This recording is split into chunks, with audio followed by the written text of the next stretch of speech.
Next, we're going to examine the patient's medial meniscus and medial collateral ligament. The medial collateral ligament lies just on top of the meniscus and can be seen on the same image.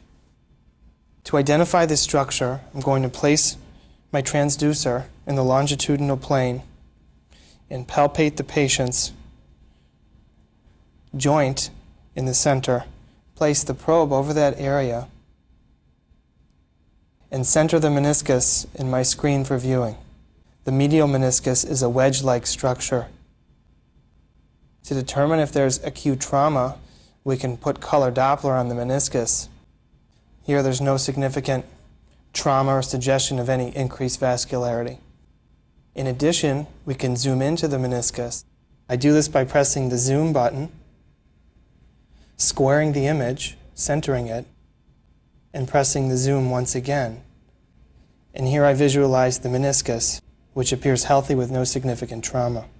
Overlying the meniscus lies the medial collateral ligament, which is a band-like structure that we can see directly above the medial meniscus. I recommend starting at the medial meniscus to identify the medial collateral ligament and then tracing the ligament at its proximal and then distal insertion.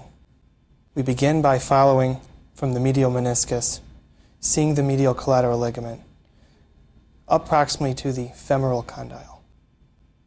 It's important to have knowledge of the anatomy and know that the direction that the medial collateral ligament travels. So we're going to travel the medial collateral ligament up proximally while looking at the screen to maintain an accurate image. We see the medial collateral ligament bending down and heading towards the attachment at its proximal end here.